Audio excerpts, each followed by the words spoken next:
Acrescenta: eis-me aqui, eu venho para fazer a tua vontade. Assim, aboliu o primeiro culto para estabelecer o segundo. É em virtude dessa vontade que nós fomos santificados pela oblação do corpo de Jesus Cristo, feita de uma vez para sempre. Palavra do Senhor.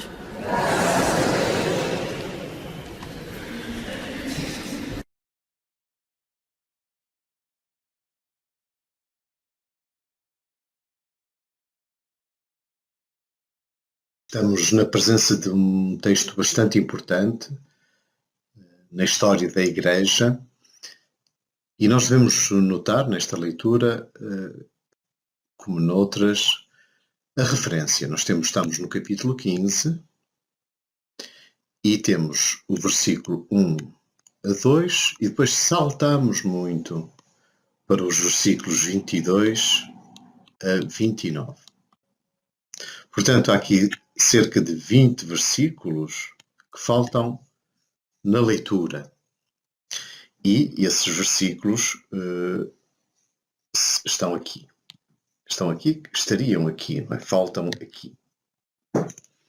Aqui faltam 20 versículos. Portanto, temos aqui a questão que se levanta e temos a solução para a questão.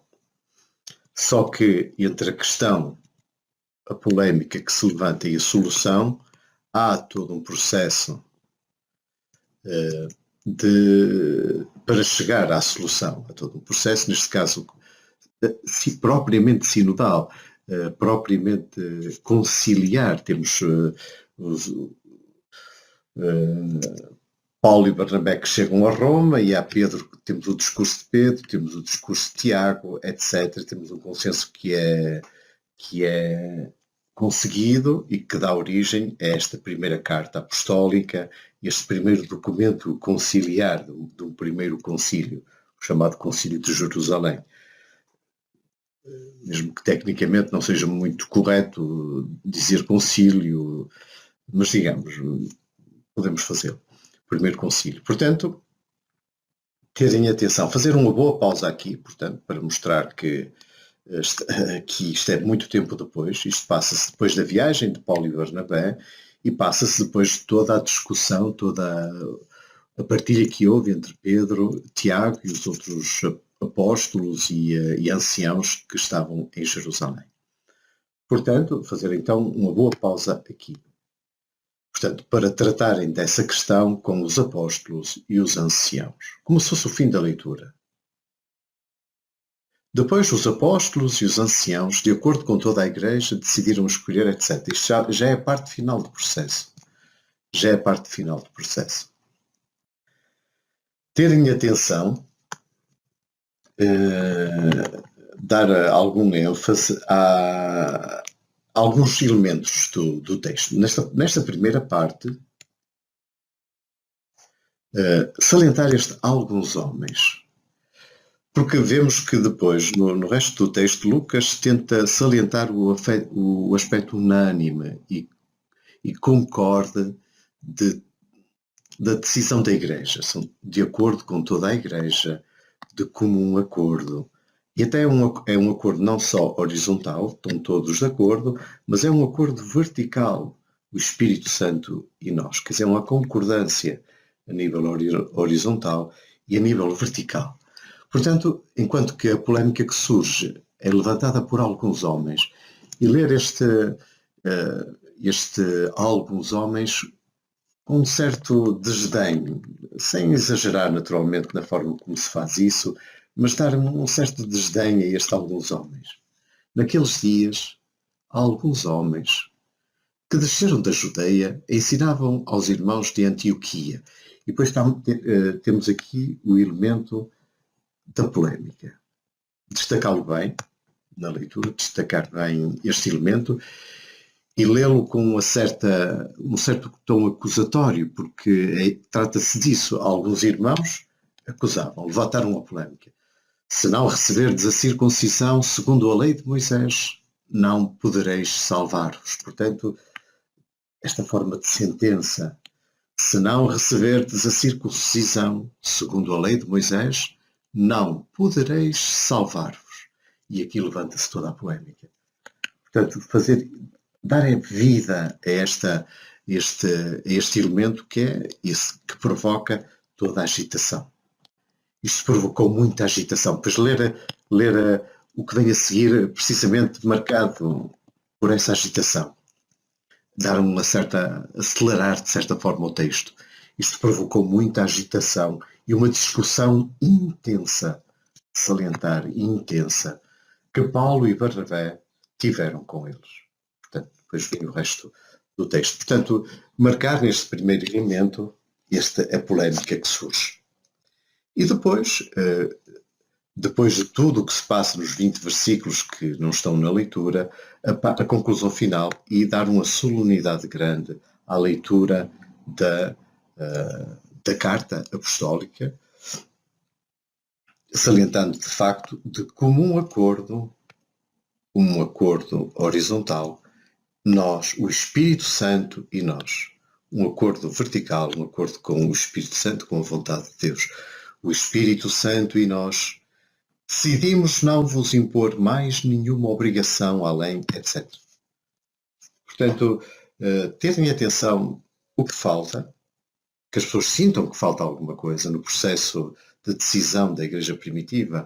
Há discussão, no bom sentido da palavra, há partilha, há opiniões que divergem, há o contar de uma experiência, Pedro que conta a sua experiência, Tiago que neste caso até tem a última palavra, etc.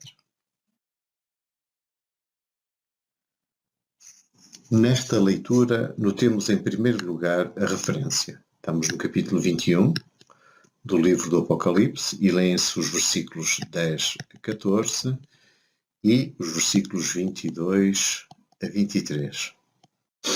Portanto, de notar que é um bom pedaço de texto que falta na leitura, o que faz com que a leitura seja dividida naturalmente em duas grandes partes, a primeira e uma segunda, que são estes 3 versículos finais.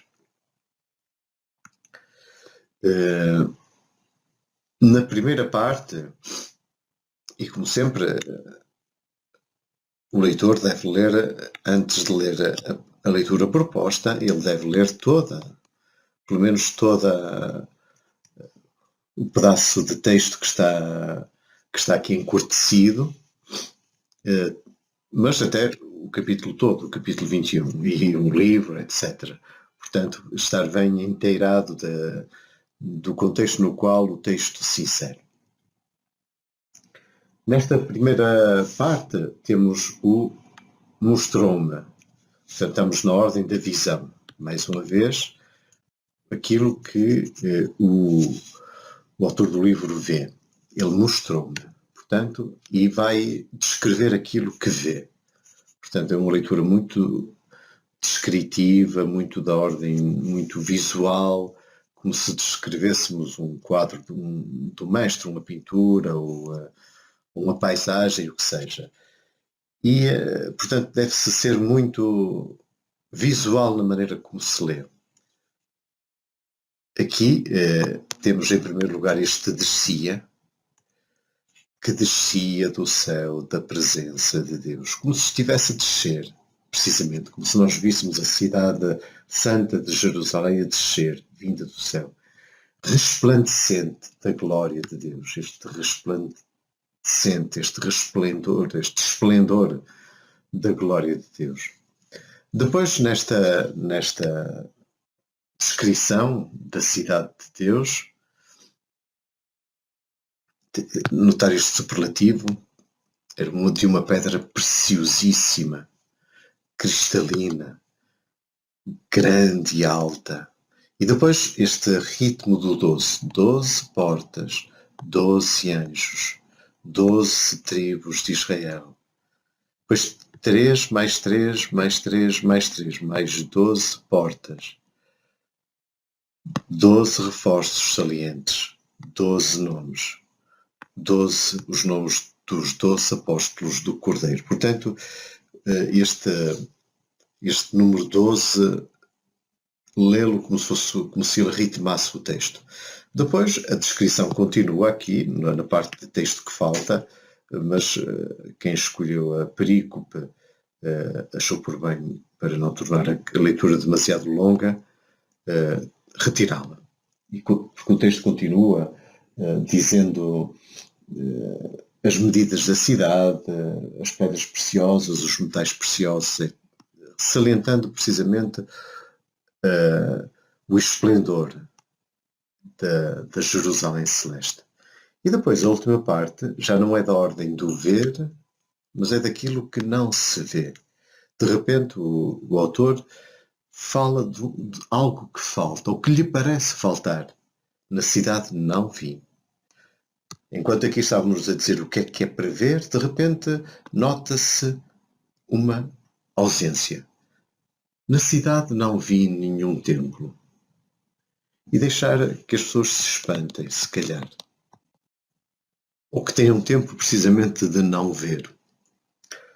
E porquê? Porque é que não havia tempo? Porque o templo é o Senhor Deus omnipotente e o Cordeiro. A cidade não precisa da luz do sol nem da lua, porque a glória de Deus a ilumina, e a sua lâmpada era o Cordeiro. E este tema da glória de Deus, que ilumina, que faz resplandecer a cidade de Deus, está já no princípio da leitura. Portanto, Deus ilumina a cidade de Deus, a lâmpada é o Cordeiro. Não há templo, nem luz para ver tudo aquilo que é dado ver. Há uma luz diferente, que é a luz de Deus, da glória de Deus, a luz do Cordeiro.